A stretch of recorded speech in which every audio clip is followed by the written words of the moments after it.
Donc, bonjour cher jury, bonjour à tout le monde. Est-ce que vous savez que la radio a 100 ans aujourd'hui? Cette année, on a fêté le centenaire de la radio et le quarantenaire de la radio libre.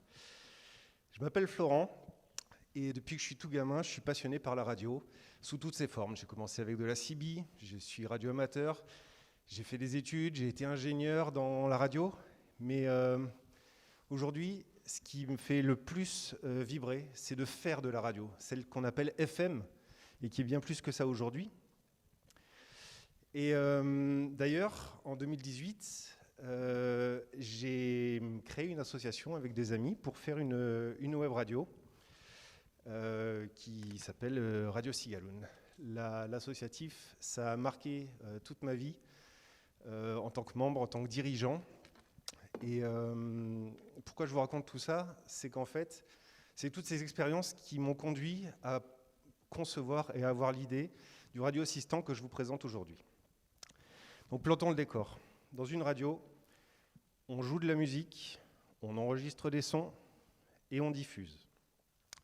Et ça, on le fait dans des environnements assez divers. Alors ça peut être en studio, où on a souvent beaucoup d'équipements et on aime bien les limiter quand même. Ça peut être dans un émetteur radio qui n'est pas toujours facile d'accès. Ou ça peut être sur des studios mobiles où on aime bien limiter la quantité de matériel qu'on déplace parce que c'est même souvent très lourd. Et parfois même, on a tout ça en même temps. On a tous les usages dans tous les environnements différents. Donc, le radio assistant, qu'on appelle RADAS, c'est plus court, va venir nous aider. Alors qu'est-ce que c'est? Eh ben, c'est simplement une boîte tout en un qui fait tout, qui est toute petite, très légère et qu'on peut télécommander. Fin du discours marketing. Ah non, il y a encore un truc, c'est que RADAS est open source et open hardware, à peu de choses près. Qu'est-ce que c'est RADAS?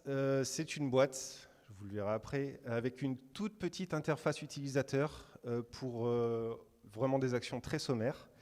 Toute la configuration de cette boîte se fait par une interface web qui tourne dans le cloud et RADAS se synchronise et se reconfigure quand il y a besoin. Avec cette configuration et du fait qu'on utilise des protocoles ouverts et des logiciels libres, le boîtier va permettre d'émettre. Alors, bon, il y avait une histoire sur la distance, c'est-à-dire que entre la configuration et l'équipement, il peut y avoir une grande distance. Mais ça, je l'ai rajouté après. Bref, j'en reviens au logiciel libre. On va se brancher. RADAS va communiquer avec des serveurs qui sont open source et avec tous les stockages de fichiers qui sont en ligne avec des formats ouverts. Et puisque RADAS est développé par ma société et qu'il fallait quand même bien que je mette un petit business model derrière, plutôt que de vendre la boîte, je préfère vendre du service. Donc je vais vendre du service de streaming et je vais vendre du service de stockage et de partage de son. Alors RADAS a connu plusieurs formes au fur et à mesure. D'abord, quand c'était au niveau de l'idée, c'était une solution multi-équipement qui était lourde et encombrante. Et puis, c'est passé à une solution qui tourne sur un ordinateur portable, où il y avait déjà la fonctionnalité logicielle telle qu'elle est aujourd'hui, mais pas intégrée. Et puis, je l'ai intégré un petit peu plus dans un équipement qui était plus compact au sein d'un mini-PC. Et la version actuelle, que vous voyez ici, c'est la partie à gauche. C'est celle qui m'a donné le plus de fil à retordre. Pourquoi? Eh bien, déjà parce que j'étais seul par la force des choses, et puis parce que j'ai dû prendre de frontal plein de choses, plein de nouvelles notions que j'avais jamais vues, et j'ai beaucoup souffert. J'ai beaucoup souffert, mais bon, je suis pas mort. Et Nietzsche disait que ce qui ne me tue pas me rend plus fort, donc je sors grandi de cette opération. Et c'est pas plus mal. Alors bon, le Fab Lab, eh ben, c'est vrai que j'habite loin. À ma décharge, j'habite loin. Et puis, chez moi, je suis quand même pas trop mal équipé non plus. mais j'ai des restes de mes vies professionnelles d'avant aussi. Ce qui fait que j'y suis pas allé très souvent. Mais par contre, j'ai pu assister à des ateliers qui étaient super intéressants, notamment un sur l'expérience utilisateur et un autre sur le développement embarqué avec un FreeRTOS. C'était vraiment bien. Oh, déjà, mais c'est fou, t'es sûr? Bref, tout ça pour dire que, en termes d'éco-conception, j'ai mis un point spécial pour essayer de concevoir petit, pour réduire les matières premières, pour réduire l'énergie nécessaire au transport, pour réduire les emballages. J'ai voulu faire avec du matériel standard, donc facilement réparable. On est sur du Raspberry Pi, ou du matériel open hardware, donc qui sont réutilisables dans le cadre d'une deuxième ou d'une troisième vie. Et j'ai concentré la valeur sur le service, c'est-à-dire que le matériel fait peu et la plupart de la valeur ajoutée va se trouver dans le service qui est en ligne. J'ai dimensionné la puissance pour éviter que ça consomme peu, donc pas une interface graphique très, très chargée. Ah oui, déjà 6 minutes.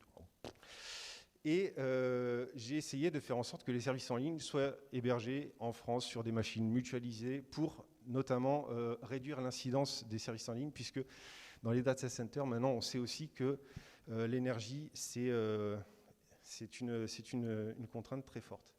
Et d'un point de vue de l'expérience utilisateur, eh ben, je voulais que ce soit vraiment utilisable par tout le monde, donc on le branche et on l'oublie, et ça fonctionne, une fois que c'est paramétré. Alors il y a un backlog déjà qui existe, parce que j'ai voulu faire un MVP, j'en suis plutôt à l'état du POC, mais tout est là, et les bases sont là. Et moi j'aimerais vraiment remercier le TOX, Télécom Valley et Sofab, parce que peu importe le résultat du trophée, moi je m'estime déjà gagnant parce que ce trophée m'a permis de me mettre une échéance. Et on m'a dit, quand on a une idée plus une date, ça devient un projet. Et pour moi, j'espère que ce sera bientôt un produit. Je vous remercie.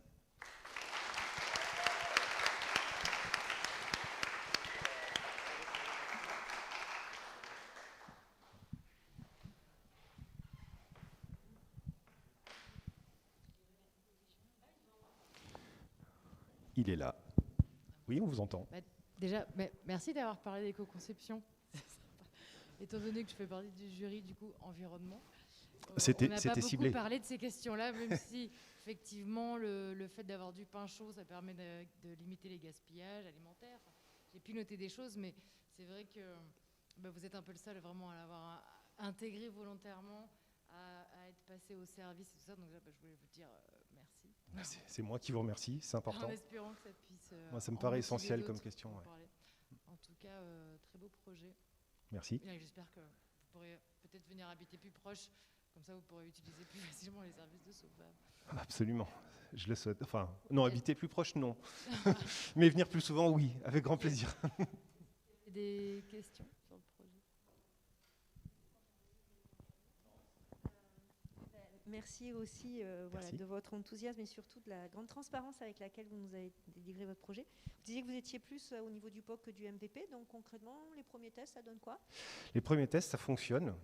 J'ai le prototype ici. Je ne suis pas sûr que je vais pouvoir faire une démo concluante parce qu'il me faut du réseau filaire et parce qu'il faudrait une source audio, tout ça. Mais en tout cas, je me suis assuré, en partant tout à l'heure, il y a 3 heures, quoi, que ça fonctionnait, que du moment où on branche l'équipement, il se connecte.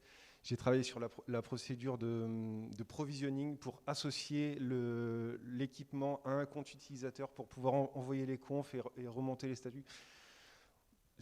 En fait, je m'y suis pris beaucoup trop tard, donc j'étais vraiment à la bourre, mais j'ai quand même cette satisfaction d'avoir pu arriver à une étape où ça fonctionne, c'est peu présentable. Même le boîtier, d'ailleurs, un des points que j'aurais aimé améliorer, c'est donner un boîtier digne de ce nom à ce produit, parce que pour l'instant, c'est le boîtier de base du Raspberry avec... Non, mais je ne veux pas vous spoiler, je vous montrerai tout à l'heure.